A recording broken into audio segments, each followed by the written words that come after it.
All right. It's an Anchorman thing. It's an Anchorman thing. All right. Everyone, welcome back to the Finance Things in Life. I'm Matt, along with my brother Anthony. Today we have two special guests. Double the fun. Double the fun. Two first-timers for podcasts, which is even more exciting. We have Zach Courier from our partnership with Columbia Threadneedle. And then we also have our father. Bum, bum, bum. Ta-da! Just adding a little pressure today, right? Yep. The one and only. Yeah, right. It might be our last podcast. We'll see how you guys do. What's that? Does your father have a name? Oh, yes. Our father, Sal Pitti. I feel like you should start a prayer. Yeah, now we gotta- Our yeah. Father. Yeah, right. Lord. Yes. So today we're going to be talking about the 7 things no one tells you about retirement. And Zach's going to kind of lead the way and kind of give us some examples. We'll share some stories that we've had along the way and go from there. So feel free to like, comment throughout, subscribe to our channels, and we appreciate you guys tuning in. Beautiful. So you want to start? Yeah, thanks for having me. This is, like I said, my first podcast. I'm, surrounded by Pitti, so I'm looking forward to having this experience with you guys. And, this is actually something that throughout my everyday, right, I'm usually meet with advisors. We're talking, what's going on with the market, what investments make sense.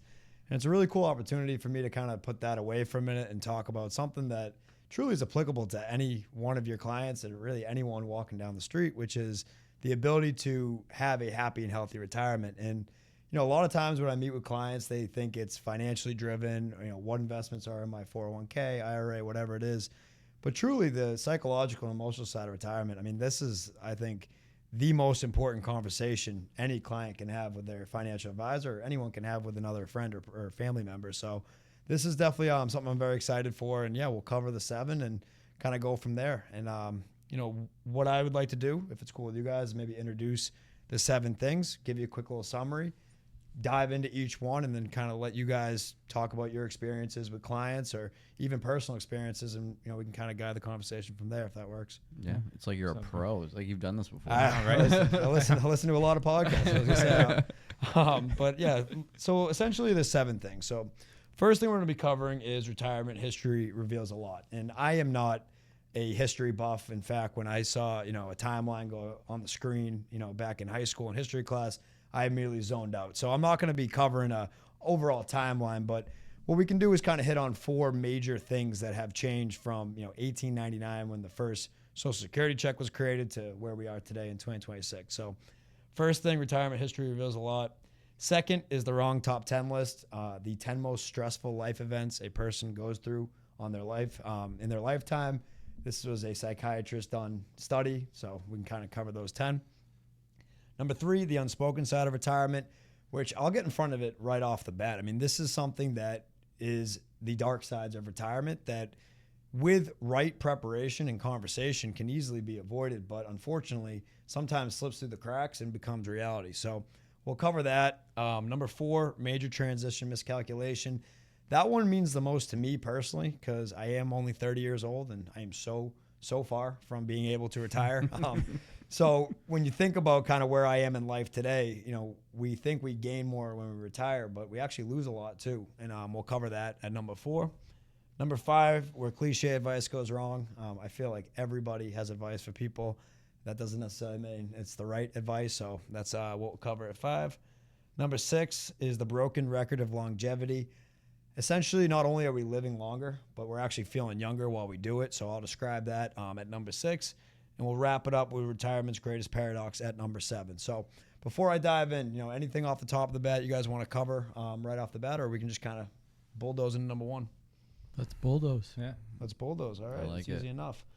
So like I said, number 1, retirement history reveals a lot. So the structure of retirement was created 130 years ago. It was created by a man named Otto von Bismarck in Germany. So right off the bat, if you think about it, right, the first Social Security check was 130 years ago.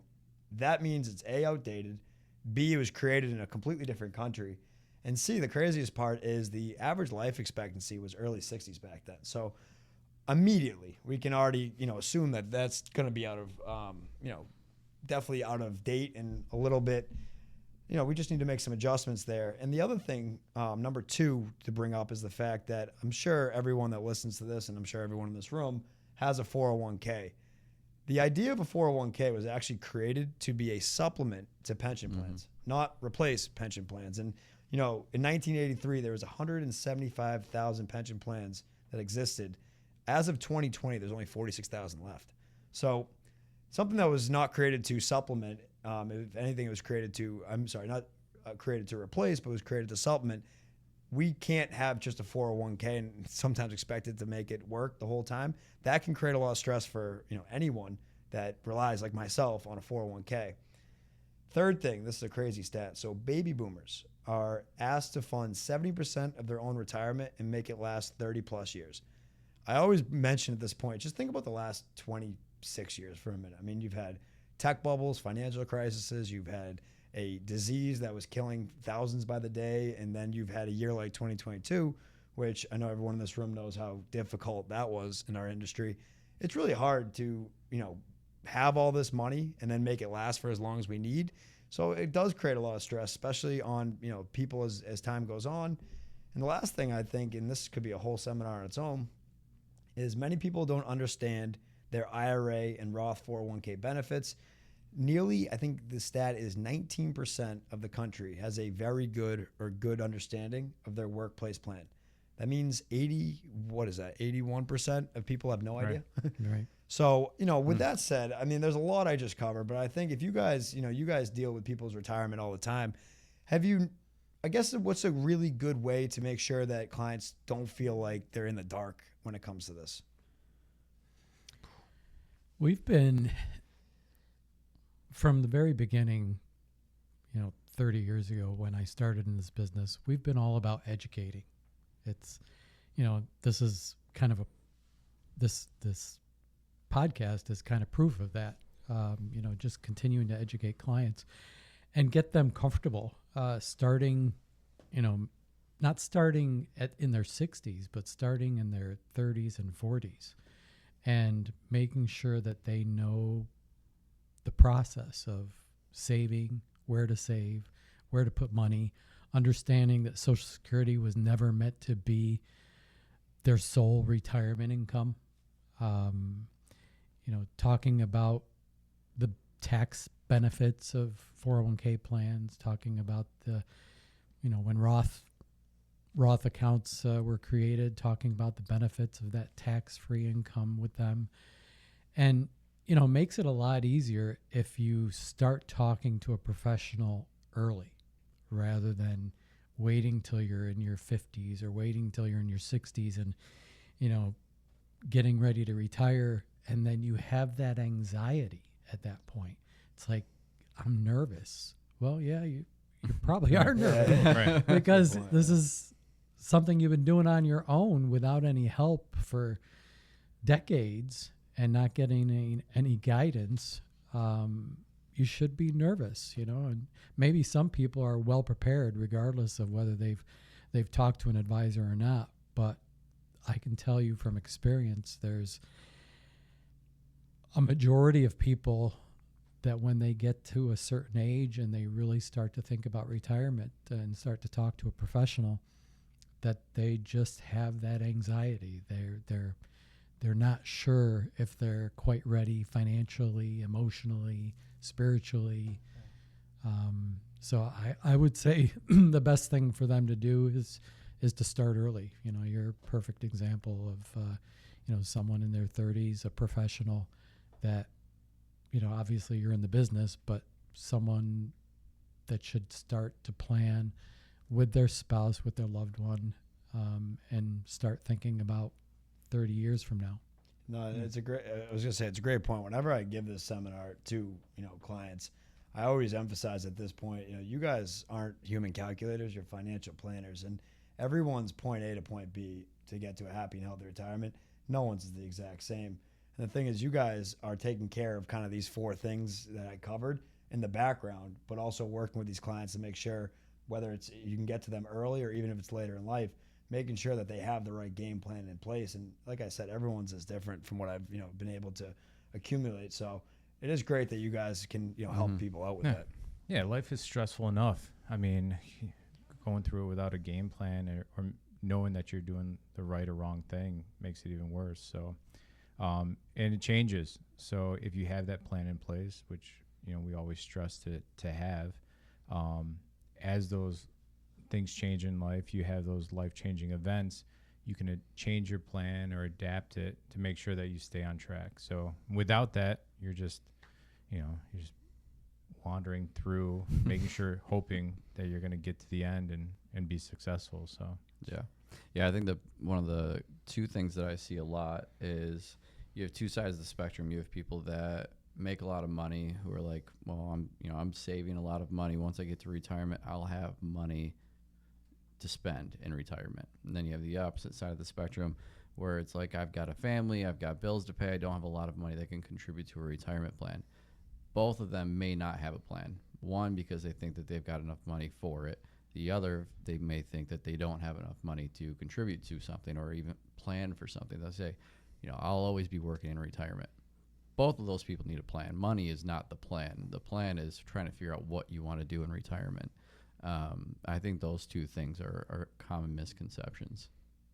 That's the whole premise of this presentation, really. I mean, that's exactly it. Making sure you're prepared, making sure you're always adjusting that plan, and that's kind of why I think that they created this seminar, is really just to connect with people past the dollars and cents and really make sure we have a right plan. So what I'll do now is maybe I'll introduce number 2, which is actually the wrong top 10 list. So back in the 1960s, 2 psychiatrists, Holmes and Ra, they surveyed about 5,000 medical patients, and they basically asked each person, what causes you the most stress in your life? And they essentially assigned an LCU, a life-changing unit, that gave them, more occurrences, higher the LCU.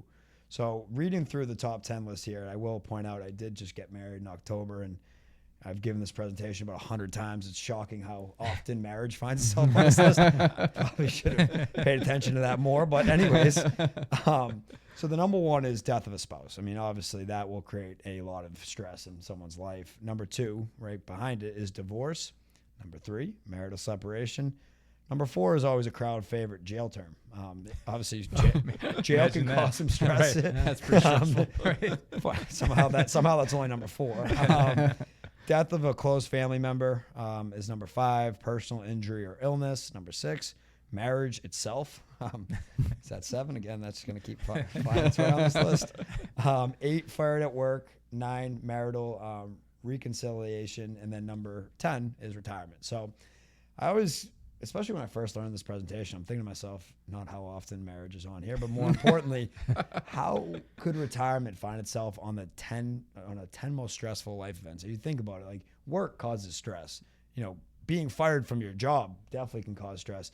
Retirement causing stress. But then, as we peel back the curtain of the happy retirement curtain for a minute, we think about things that we talked before that, we recorded change. I mean, change is one of the biggest things that cause people stress. Things like change in living conditions, change in residence, change, in financial states, change in health. And these are things that we don't necessarily associate right off the bat with retirement. I guess I'll kind of throw it across the room here and see, what are some common changes? And I guess maybe how could we avoid them being shocking changes and instead more be comfortable changes as people enter retirement? Yeah, I mean, the first one that I think of is you're not getting a paycheck anymore. You're not getting that automatic, deposit into your bank account every week or 2 weeks or whatever it is. I feel like that's a big one that people don't really think about, because you have that lump sum of money in your IRA, and then you're not thinking about, well, how am I going to pay myself? How am I going to, budget what I have going on? What's changing from when I was working as far as tax wise compared to now? Those are a lot of things that people don't really think about right away. That's true. That's very true. Yeah. And people don't really plan for what can go wrong. I think that list emphasizes all the things that could potentially, not all the things, but a lot of things that can go wrong, obviously. No one gets married and plans for divorce, right? And I'm surprised kids actually wasn't on that I know, list. right?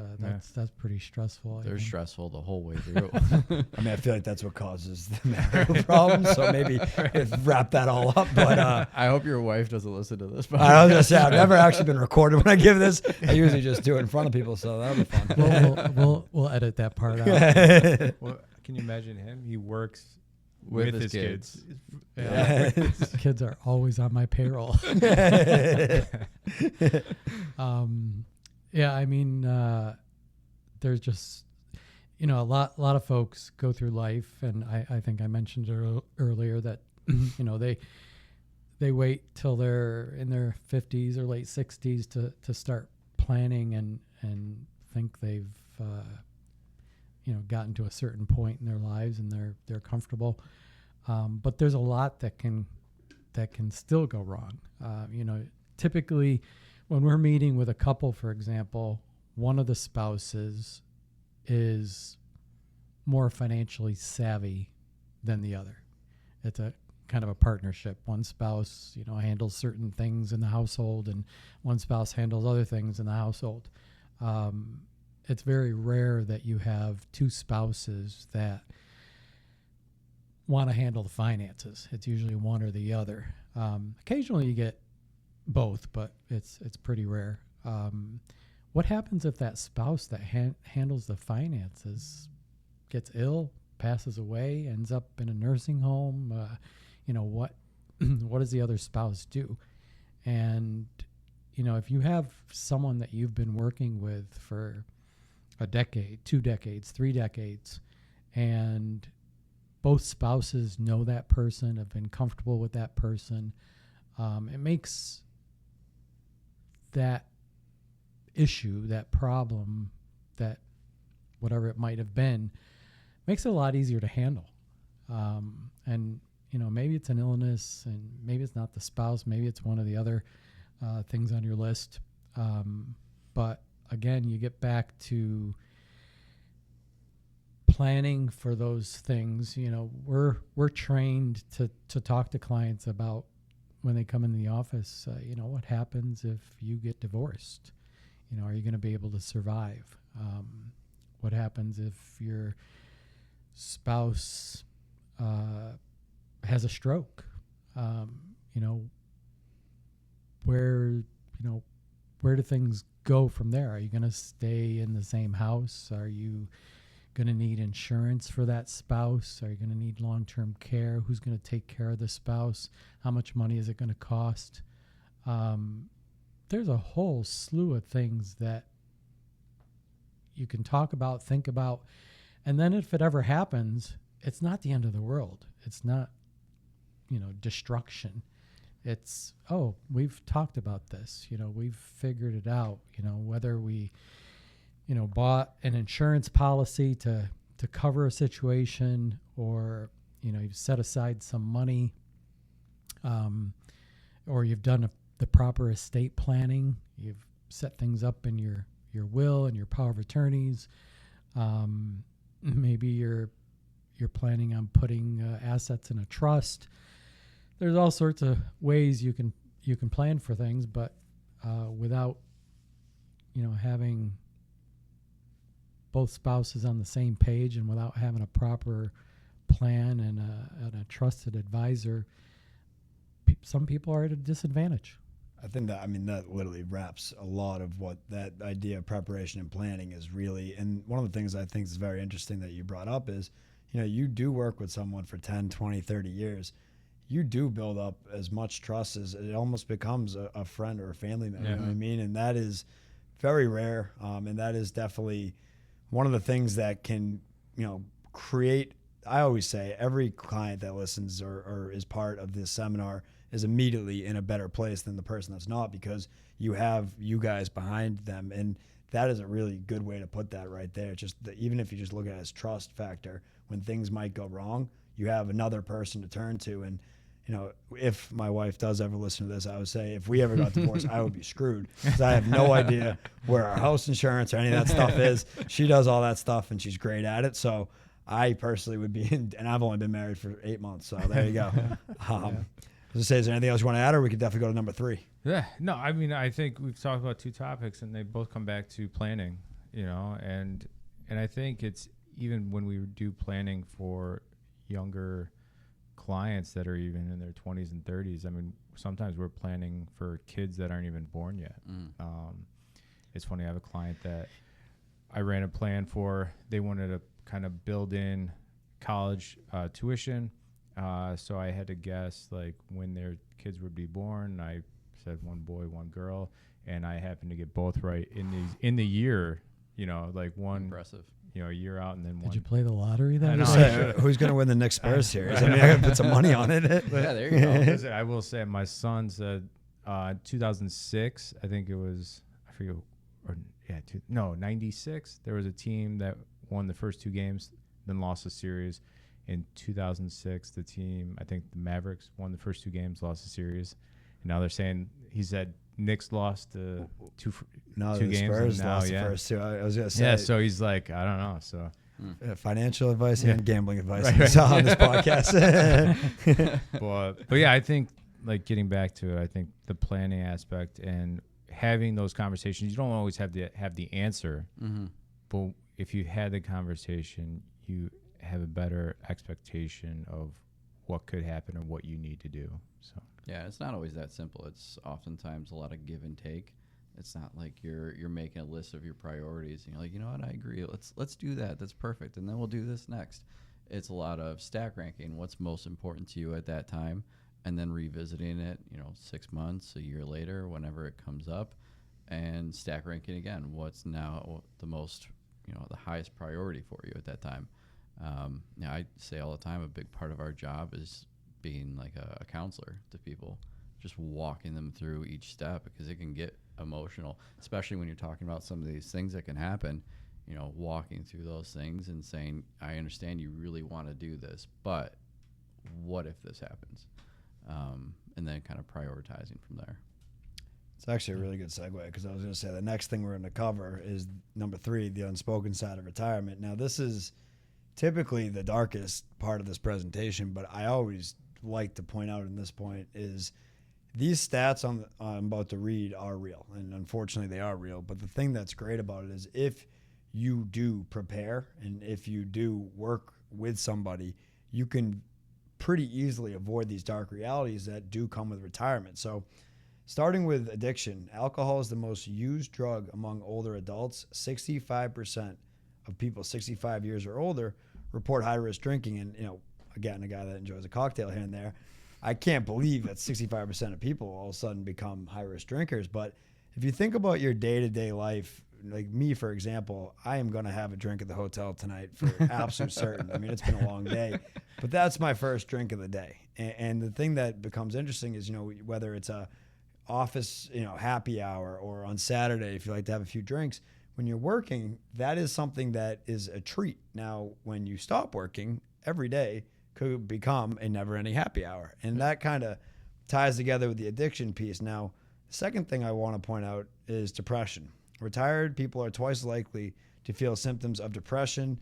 The likelihood of clinical depression increases about 40% after retiring. And whenever I bring up those two, I think it really ties together with the third bullet on this part of the presentation, which is isolation. So 25% of seniors 60 years older report feeling isolated and lonely. 43% can go days without talking to other people. And this is where I have 2 examples of personal examples I bring into this, which are actually 2 people in my life, because again, 30 years old, far from retirement. But I actually have maybe the best representation of someone that's retired and the worst representation of someone that's retired. And the funny part about it is they live together. They're my grandparents. So I'll save my grandmother for a minute. She's the good one. My grandfather, who I love to death, he's literally one of my best friends. We call him Coachy. I don't know. I think Coachy, my oldest cousin, couldn't say grandpa. He loves sports, so Coachy stuck. But Coachy's awesome. I mean, Coachy will call me. We'll talk Red Sox, which if anyone's a baseball fan, that's not much to talk about right now. He loves watching the house get built across the street. Unfortunately, the third one just got built and there's no more room to put another one. So that's kind of gone. And my favorite thing he loves to do is he loves looking at grocery prices and seeing how much they've gone up. And it's funny because he might have been in the grocery store 5 times in his life. So the thing that's interesting with him is he likes to call me, and he's one of I do a lot of driving as a wholesaler, and he's the best person to, I call it teleporting, from point A to point B, because I'll call him or he'll call me and he can get me 2-3 hours without even taking a breath. And we're where we need to be, which is awesome. But the funny thing about him is I don't think, he's an addict or I don't think he's depressed, but, he can't really get out of the house as much as he used to. So especially I think about like winter time or, even going back to the C word, COVID, it was a really tough time for him because all he had in the house was my grandmother. And, if we weren't calling or someone didn't stop by and say hello, not a lot going on throughout his day, especially, during the day before the Sox play. It's like not a lot to do. So I feel like if I asked him, are you an addict? Are you depressed? He'd obviously say no. But if I think I really asked him, do you feel isolated sometimes? He'd hate to admit it, but he definitely, I think, would have to admit to it. And, I've given the seminar a bunch of times, and this is the point where a lot of people have come up to me and actually brought up that window story, watching the house get built across the street. This is a good spot. I'll ask you guys, what is your advice, I would say, when it comes to these 3 things to avoid or maybe, bring up a couple of different personal stories, anything like that? Yeah. Well, I think it's hard. I mean, you lose your sense of identity, right? You've worked for 30, 40 years, maybe more. And, you probably have coworkers and a team, and maybe you were upper management or a leader. So you had people like looking up to you. And then all of a sudden it stops, and it's easy to lose your self-worth. It's like, what do I do now? And it's, you have to have that honest conversation with clients, because we have those conversations like, so what are your plans? And the clients that are list a number of things that they can't wait to do, or, even a part-time job or something where they're going to feel involved with the community. That's great. When you have to talk to, have a conversation with someone that's like, just relax, I have a honey-do list. Well, the honey-do list eventually runs out. Yeah. Relax is not a good answer. I tell you, I ask people what's on your bucket list. I spend the winters working from Florida, so I see a lot of retirees.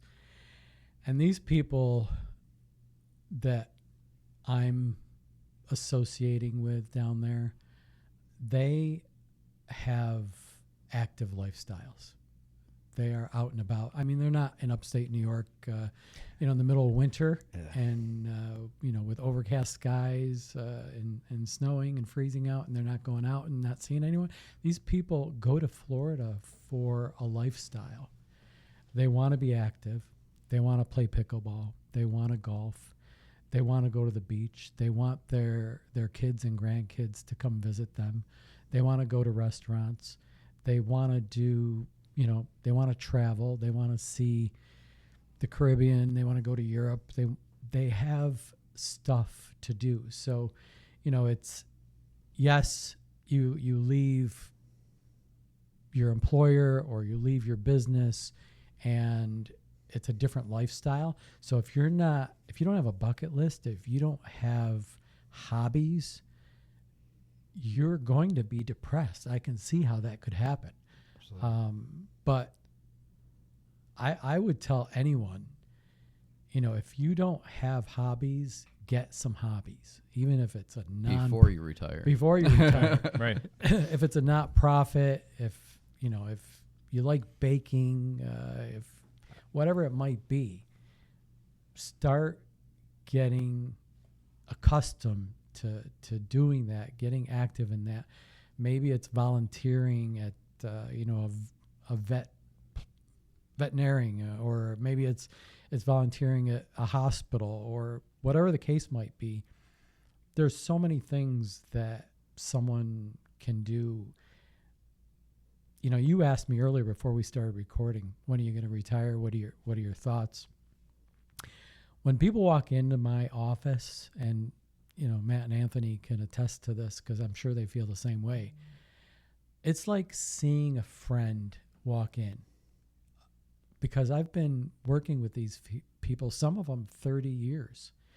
And it's like, I haven't seen you for a year, but we catch up. It's like reconnecting with that person that you've been hanging out with for 30 years.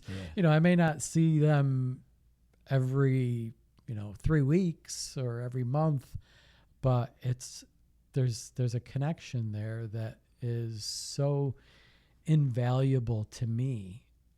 Like I feel they're part of the family, right? And it's important for me to let them know, someone that's getting close to retiring, you should have a bucket list. There was a lady that came in yesterday. One of the first questions I asked her, I said, "What's on your bucket list?"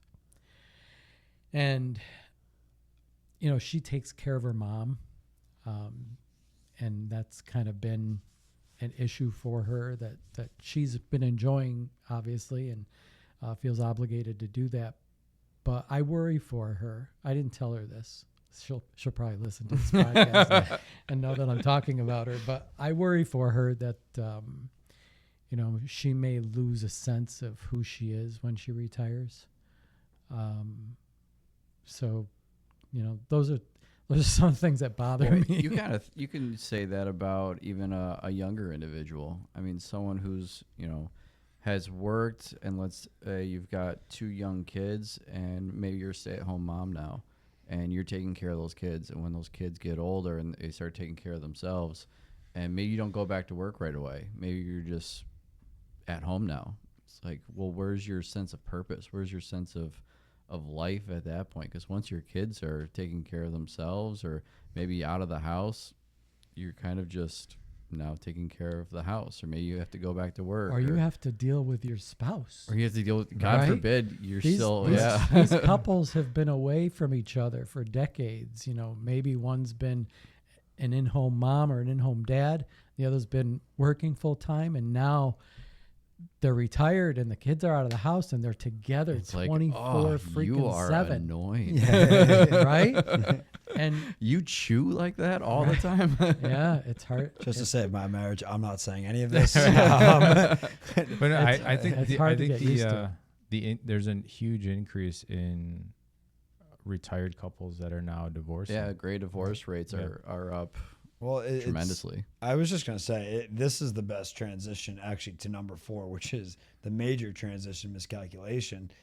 It's all about the idea that we actually lose more than we gain in retirement. And this is the one that I find most valuable. You just said younger people. I mean, this is one that I can gravitate to because, things that we gain when we retire, time, freedom, energy. You don't have to commute to work anymore, answer emails, all this.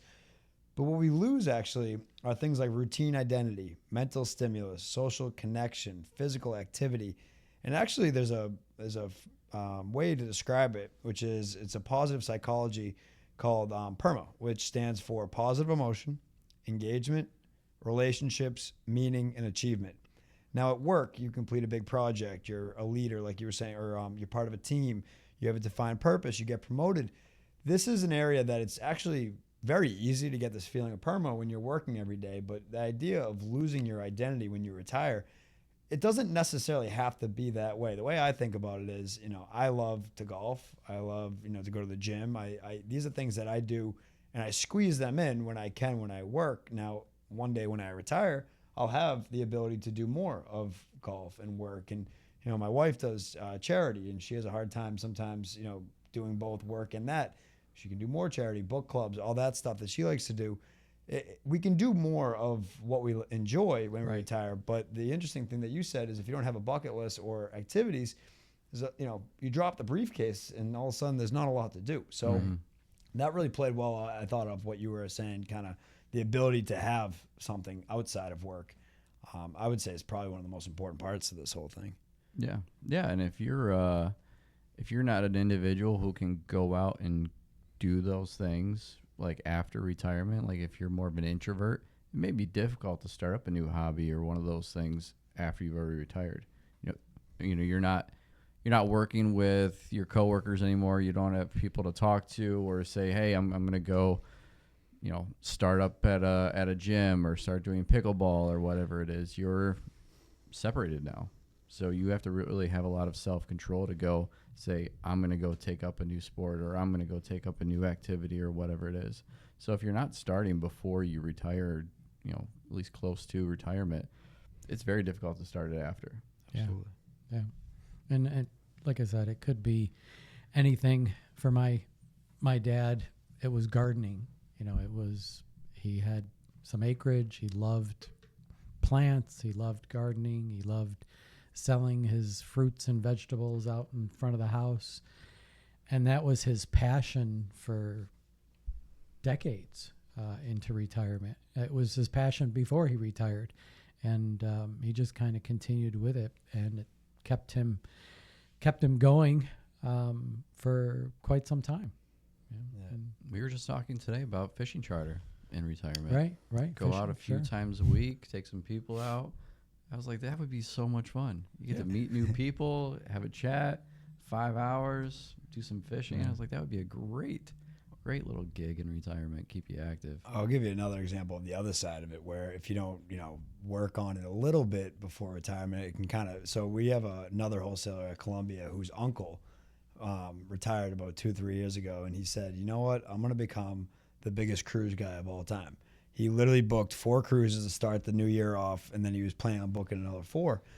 And he went on the first cruise. I believe it was a 4-night Caribbean cruise. And he came back and said, that was the worst experience of my life. I'll never go back on one of those death traps again. And it's a funny thought, because it's like, the next thing I'm going to talk about is where cliche advice goes wrong. But the idea that, we don't necessarily become somebody new in retirement. We just kind of magnify who we already are. Right. So, you can't just become something overnight. So, yeah, I mean, that actually, I'll segue to number 5, where cliche advice goes wrong, which I'll read off a few of these. And I think the idea, I would say, is, everyone wants to give advice, right? And, you guys are people that obviously should be giving some advice, but we get advice from everywhere. And I think that sometimes that initial advice is good. You have a friend or a family member that just retired, they'll tell you, you got to do this or you got to do that. It's well intended, right? Exactly. I mean, retire with something instead of retiring to something. First we make our habits, and then our habits make us.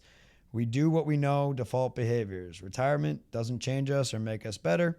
Instead, it magnifies who we already are. These different pieces of advice, again, can be helpful off the bat, but I think one of the most important things with working with you guys in this room is, plans are going to change on the fly, and you're going to need adjusting. And sometimes, your Aunt Sally's advice might be great in the beginning, but it won't necessarily apply to you in your personal situation. So I always have found, the clients that work with their advisor to make sure that, the plan is in place and always changing are the most successful and happy people in retirement. And as much as, cliche advice is, sometimes good in the beginning, the second half of this presentation is not only planning for the initial end game of retirement, but adjusting that plan as time goes on, because things are going to change, right? I mean, that's just part of the gig. Mm-hmm. So, yep. Yeah, you can count on that.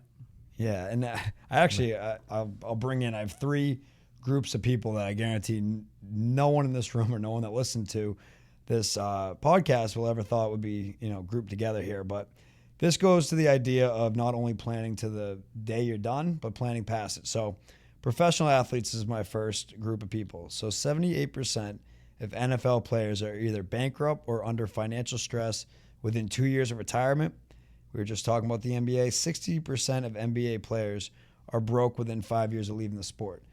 Now, these numbers actually didn't shock me as much. I feel like I've always heard those. And then this one, lottery winners. 70% of lottery winners end up broke within 7 years. That's not shocking at all. That one, you feel like... Doesn't shock me at all. No, I feel like actually, you hear I'm that. surprised it's not higher. Well, this one,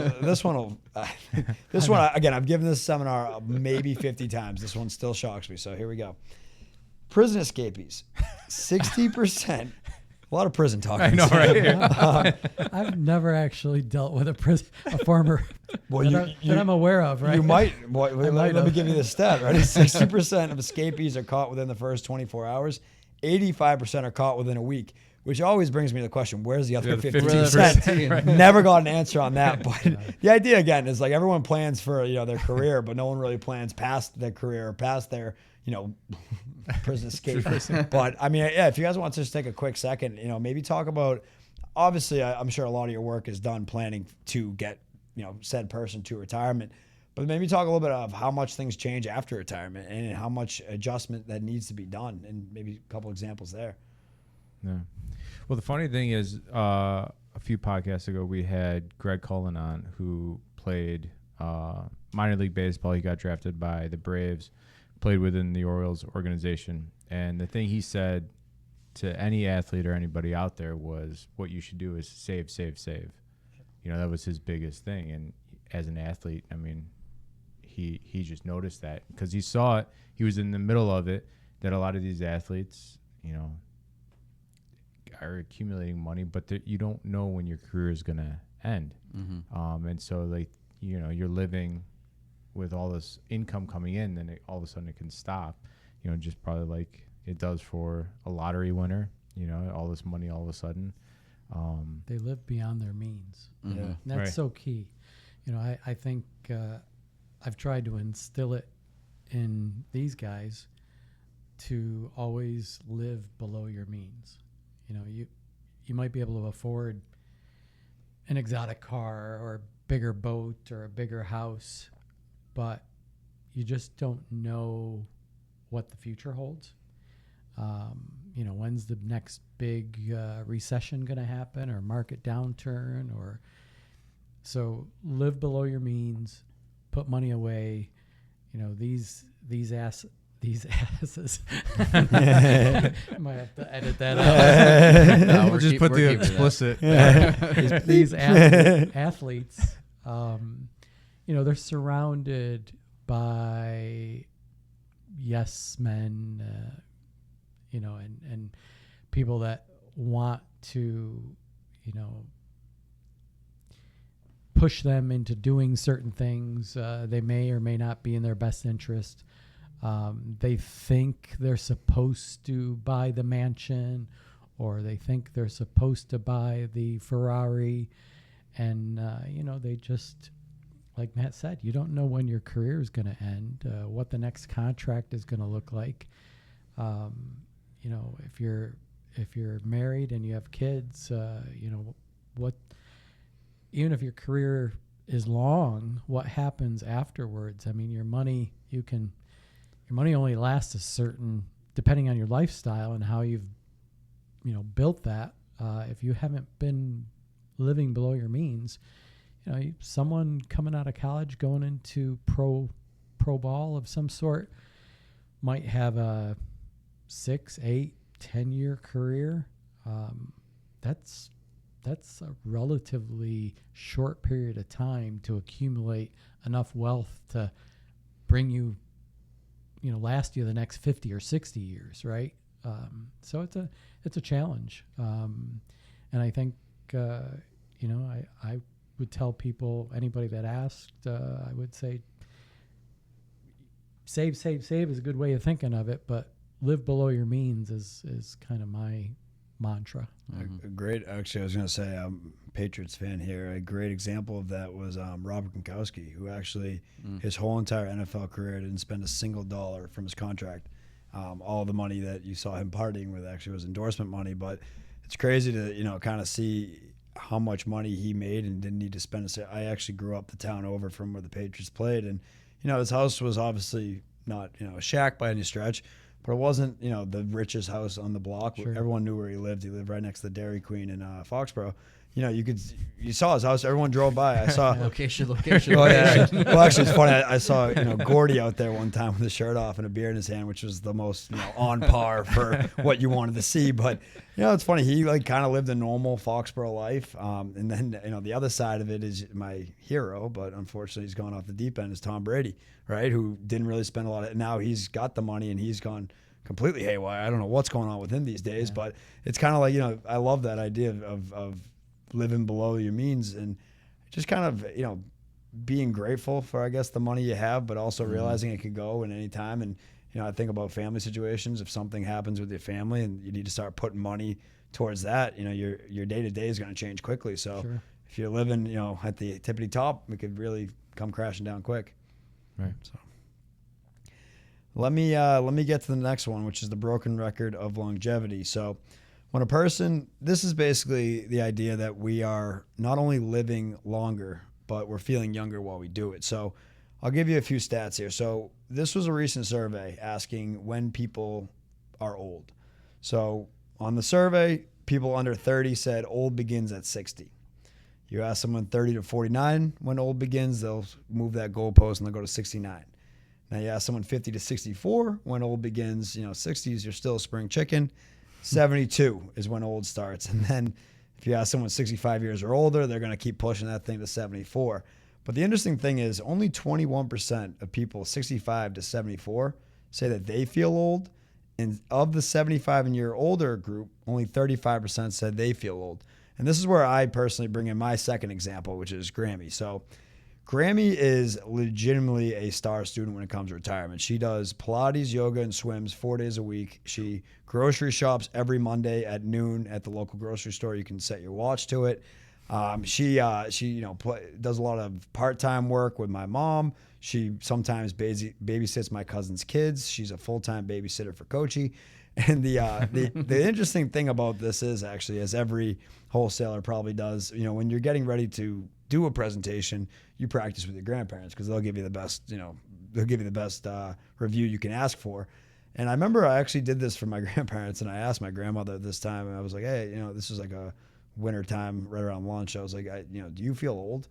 And she, at 80, she must have been like 87 at this point, 86. She literally, the most grandmother way ever, laughed and asked me if I want some soup. I mean, that's a dead serious. And the thing that's funny with her is, she's got a purpose, right? And she's living life absolutely to the fullest. She works out more than 80% of my friends. And the thing that with her is, you can ask her, do you feel old? And she'll say no, because she has that purpose. She has a routine and she has a plan. And I think that's the biggest thing I can advertise with this seminar is, we are living longer, but we can also feel younger while we do it. And, I'm sure, everyone in this room kind of can understand that too, because I'm sure you have clients that have, good workout routines or good, reasons to wake up every morning. And I'm sure they're some of your happiest clients. Yeah, no doubt. Yeah, for sure. I would say your grandmother's probably the epitome and the exception and not the rule. Yeah. I think my experience has been, I don't know about, I wouldn't classify people as old, but I can tell you, I urge people to live life to the fullest into their early 80s, because as they get into their 80s, I find that more and more people are getting ill, slowing down, medical issues, not able to do as much as they wanted to. And I think it's, I get depressed hearing about someone that getting ready to retire and all of a sudden has a medical issue. Here they've worked their entire lives to get to this point and sacrificed, and it's just sad, something happens. But I would say for most people, if I were asked my advice on retiring and retiring active, use your money as much as you can into your late 70s, early 80s, because as you get into your mid to late 80s, most people, and I don't have any statistics, but I'm just going by experience, but I would say most people tend to slow down, not spending much money, besides, going to the doctors and stuff like that.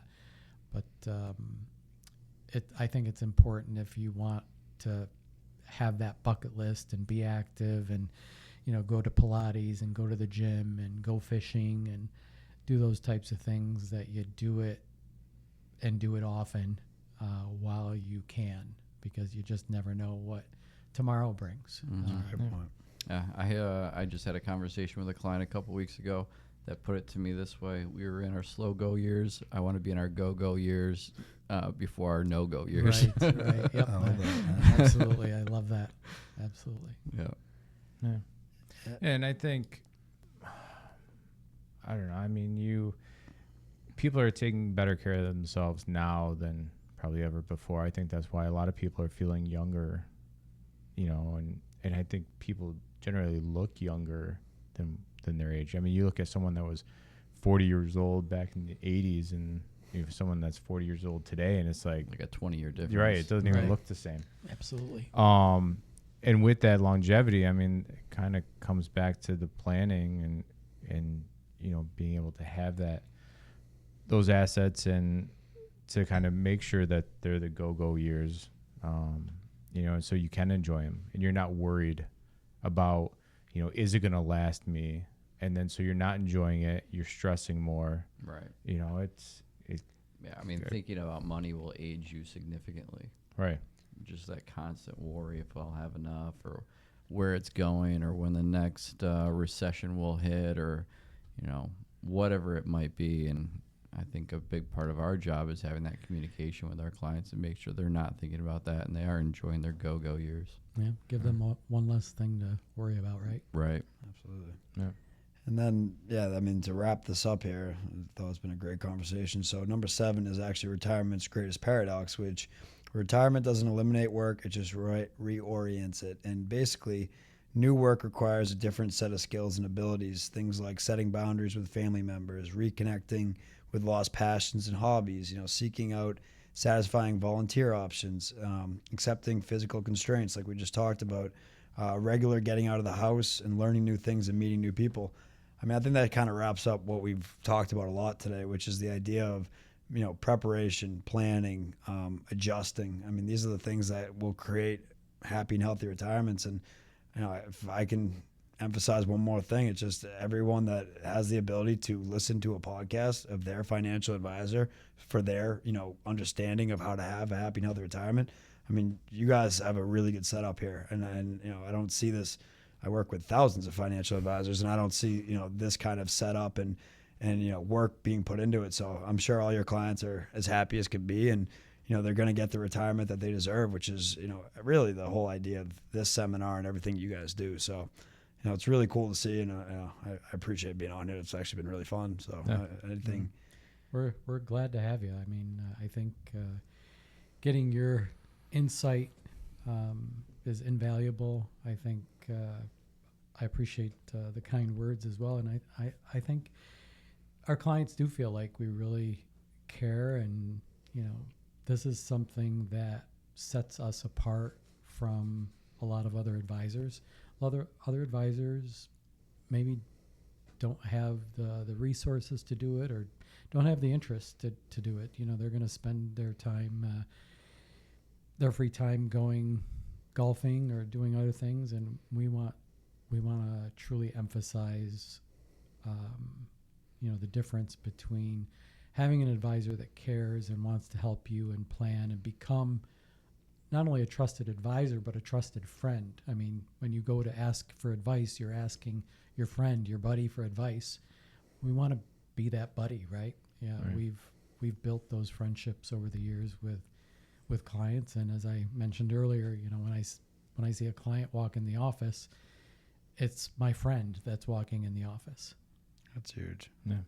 Yeah. And sometimes we have to have an honest conversation, and having that trust with our clients, and it's because sometimes it's not what they want to hear. Yeah, and it's not always rosy. It's not always rosy, and the markets aren't always going up, and sometimes you have to have a difficult conversation. And I think the better relationship that you have with someone, the more trust that's there, the easier it is in the long term. So yeah, I don't think we'd be able to sleep at night or have it be restful if we felt like we weren't doing all that we could to help educate our clients. Like when you had mentioned the stat in the beginning about, I think it was 15% of people understand their retirement plan or their employer sponsor plan, whatever it is.